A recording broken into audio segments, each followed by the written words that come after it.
injuries. There's so many more people coming home alive because of the technology we have for helping people on the front now, but they're having severe injuries when they do. And I was privileged to be there because I walked into that physical training room and these people had more gumption and guts than almost anything I've ever seen in my entire life. It was one of the most inspiring things I've ever seen, Mitch, to see these people rehabilitating themselves and not having the, oh, woe is me attitude, but more the attitude of this is what I signed up for, and so now I'm here to get myself better. Just so amazed at that. And from there, I went on to work for an organization as the wellness coordinator for a nonprofit called Enable America. And they are working to bring veterans home and reintegrate them in the society. So I misspoke there. They're not working to bring them home, but once they are home, they have a 4-part program. And this is for severely injured people coming back from the conflicts in Afghanistan and Iraq. The first part is they assign a mentor right away. So somebody who's had a really severe injury but is further on down the line, say an amputee, but he's maybe had that condition for the last 2 years, he'll be assigned to somebody, usually within a couple of days, who has just come in as an amputee. So that he goes bedside to that person to say, dude, this is what's going on, and this may be what you can expect. Also, the family members, if they desire, can also receive mentors. So wives can mentor wives, saying, you know what, I've been there, and this is what the system is like, and this is what you may expect in the hospital. So it's right initially just helping people out, and then they also help with wellness. That's what I did. So a lot of times when people are rehabilitating, they need certain sports activities that can really help them build their self-esteem and self-confidence. So learning how to ski or snowboard on one leg or with no legs, or kayak, or different things like that. Excellent. So they help that's them, big yes, they help people. them get back out there. And these guys are used, and women as well, are used to using their bodies and being really physical. So get them out there and get them back into activities they used to enjoy, or trying new activities they hadn't before. And then there's a community piece where they actually help people reintegrate into the community. If they happen to get out of the military after the injury, then Enable America will help them, wherever the people decide to go, Enable America will help them integrate into the community and whatever they need there. And then there's a career path portion. So if they decide to go for a new career path, then there's ways to help there. Now, Enable America is a big organization, and it has a lot of different branches. This branch is called Vet Connect. Enable America overall helps people with disabilities. Their website is enableamerica.org. They're based in Tampa, but they help nationwide. So check them out. Go to their website, get some more information. I'm no longer associated with them whatsoever, so I may have misspoke about exactly how the programs run now, so if I did that, my apologies, but you can go to their website and get all of the information that you need about those programs. Excellent. I get really excited and really inspired when I hear about that. I know Chuck talked a lot about how the veteran organizations are veterans. 80% of them are veterans that are working in the organizations now. So I love that Enable America, the people who are doing that initial first phase.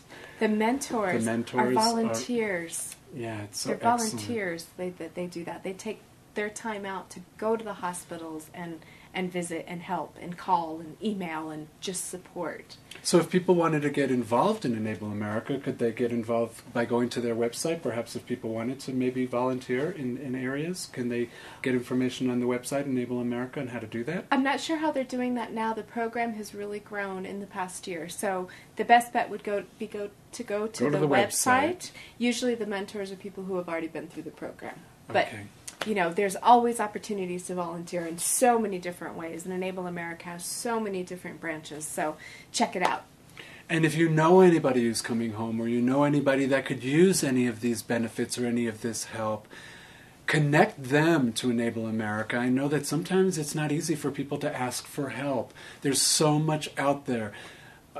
Just talking to Chuck and now listening to Brandy, there's so many benefits out there for veterans and their families, and with counseling and all different, even fun, even sports and skiing, and a lot of really great things. So ask for it. As Chuck said in his interview, they're not going to seek you out. They don't know where to look for you. But we'll make it available. We'll get phone numbers. We got the website Enable America. There'll be some phone numbers across the screen during this show where you can, 800 numbers and veteran organizations where you can get help, seek help, get help for people that you know that need help. And a little closer Wonderful. to home, Chuck talks about what's happening here in New Mexico Right. for our guys coming back to the beautiful and our proud home state, New Mexico. So should we just go to the interview so he can give us so much more information? Let's let Chuck do the talking. Mitch Friedman with Mind Over Matter, and I'm here tonight with my friend Chuck Z. And, you know, the way I met Chuck is we were talking about a product that he's involved with. He has a veteran-owned business. And what's the name of the business again, Chuck? The name of the business that we have in Taos is Pica Services, LLC. Wow. That's a mouthful. And the product, the reason we got talking about this, it's an environmentally friendly, fire-safe gel that's sprayed around houses when the fire's on its way. So it's kind of a last-minute thing. You'd spray on at the last minute and protect the house. It's environmentally friendly. So anyway, we got started talking about that and talking about veteran services and, you know, the reasons. Tell me again the reason why you and your partner started the business. My partner and I... Another Vietnam veteran, we have an interest in environmentally safe products, and this company that invented this product just received the Champion Award from the EPA. They use this chemical has the same kind of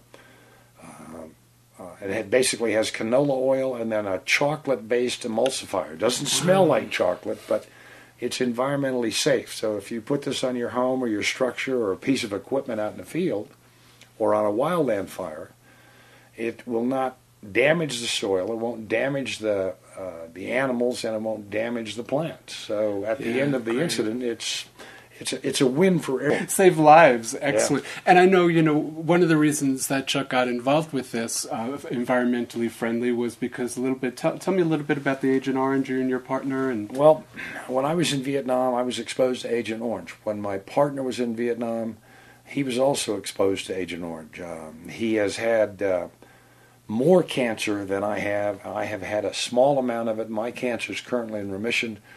We were concerned with, and still are, the idea that using a chemical that has a positive effect without long-term consequences is very, very critical to us. It's a win-win situation for everybody. It sounds like a perfect plan. Yeah. So as we were starting to talk about that, we started talking a little bit about benefits that some of the veterans have when they come home. So tell me a little bit about your history. I know you said you went into the services in 1965, I believe. That's correct.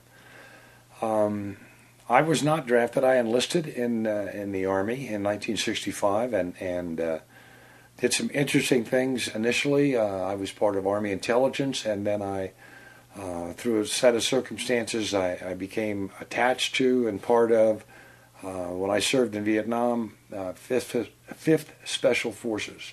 A great deal of our efforts was intelligence, going out and looking for where the bad guys were, how many of them, what outfit they were with, what unit they were with, what was their capability. So we would go out for, depending on the operations, there could be small operations for 10 or 12 people, 3 or 4 people for 2 or 3 days, or it could be the longest operation I physically participated in was almost 30 days. Wow. 30 days out there. I can't even imagine. I know since we've talked, I went online and started Googling a lot about veterans and a lot about their experiences, and I was so blown away by just the reality. You know, I've never been a veteran. I've been really fortunate. I was really low in the numbers of the draft in Vietnam, and it was funny because my brother had asthma, couldn't go if he wanted to, and his numbers were way high, and my numbers, we were twins, so we were the same age, and we were right